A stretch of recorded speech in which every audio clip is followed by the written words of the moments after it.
یو کس پاسې د تقریر په منځ کې وی مکه و مونږ ته تقریر وی ولې وی تا د بیت المال نه یو قمیص ورکړی او څادر نو یو د مال راکړی یو به د ځان لا اغوستی نو زما تېنه قمیص وشو ستا خو قد دنګ دی نو ستا تېنه څنګه قمیص وشو نو تا ځان له دوه اغوستې ماله د یو راکړی ولې دې داسې کړي دي هغه ورته وی زوی ناست زوی ته وی جواب وله ورکړ زوی ورته وی یو قمیص د ده ته میلو شو یو ما ته وی دواړه مې یو ځای کړل وی دله مې ترې قمیص جوړ کړ وی صحیح شو اوس وایه داسې دور وی ګورئ چې څه خبرې ما ته به کوئ موقع به یې خلکو له ورکوله وی خبره راته کوئ د حمص علاقې یو ګورنر مقرر کړی عمر فاروق رضی الله تعالی یو ورځ ورغې خلقو ته وی دی ګورنر نه مې مطمئن یې که نه خلق وی زمونږ پې یو څو اعتراضات دي څه دي پې وی دی د شپې چاله نه راوځي وی ښه بل اعتراض وی په هفته کې یوه چوټي کوي بل اعتراض وی سهار ناوخته راوځي وی ښه راغې ګورنر ته وی راشه د قوم مخې ته ودرېږه ښکلی دور و دلته یې ګورنر ودروه خلق یې راجمع وی څه سوال هم دی وی یو سوال دا دی چې دی سهار ناوخته راوځي وی ولې ناوخته راوځي وی حضرت بیبي مې بیماره د کور کې څوک شته نه چای په خپله پخوم ډوډۍ په خپله پخوم نو چای روټۍ بچو له تیاروم جو لیټ شم نو بیبي مې بیماره ځکه ناوخته راوځم وی دویم سوال کوئ وی دویم سوال څه دی وی دی د شپې چاله نه راوځي او د ورځې یي نه دا خو خلکو ته د شپې مسلې راځي وی ورکه جواب وی حضرت ورځ مې مخلوق له ورکړې ده او شپه مې خالق له ورکړې ده د ورځې فیصلې وکمه نو په مصله ودرېږم هغه فیصلې د شپې الله ته اورو چې نن مې دا فیصلې کړي د ورځې به یې فیصلې کولې او د شپې به په مصله ولاړو هغه فیصلې به د الله په دربار کې اورولې چې غلطه فیصله خو مې نه ده کړې چېرته نو شپه د خالق ده ورځ د مخلوق ته ده وی دریم اعتراض وی هفته کې یوه چوټي کوي بې تپوس هغه ورته وی حضرت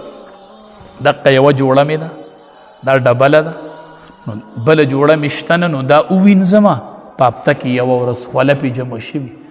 نو بیا را سره بله کپړه نه وي نو ځان نه مې څادر کور تو کړی بار ته راوتی نه شم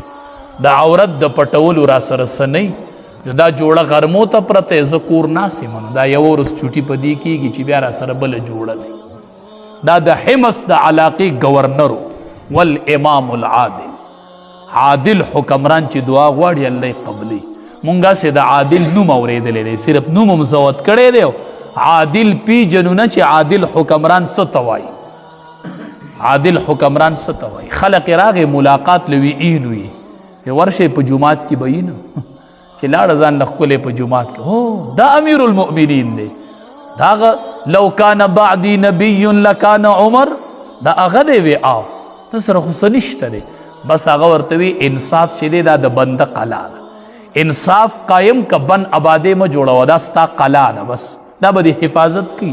انصاف ستا قلا ده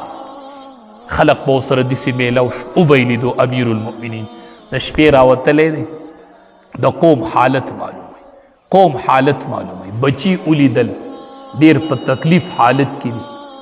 تکلیف په حالت کې دي مور ته جاړي سمدستي لاړ د بیت المال نه هغې له سامان راوړو سامان یې وردنده که سامان بچو ته پروت دی بچي ناست یو دی ورله هغه غلام یې وی داسې د اوتر په حالت کې بار ناسو سامان یې دنده ولېږه بچو له او داسې لکه اوتر بار ناسو ما وی زونه وی چې نه صبر وکړه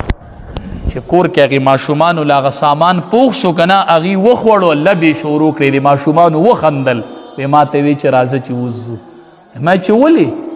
ما ته وی چې ما دا ماشومان په جړه لیدلي وو نو ما که قیامت کې الله عمر ادرې ورته وی چې عمره رضی الله تعالی عنه دې ماشومانو ستا په دور خلافت کې جړلي وو ما له د هغې اوښکو جواب پکار دی زه د هغې اوښکو تپوس کومه زه به وایم چې یا الله عمر د هغې پورې په هغه ځای ناسو چې څو دې ماشومانو خندلي نه وو الله د جړه جواب په خندا واله زه هله پاسېدلی یم چې ما د دې ماشومانو خندا لیدي نن سبا تاسو د غریب د حالت وګورئ دا تکلیف وګورئ الله اکبر چغې ووخلې چغې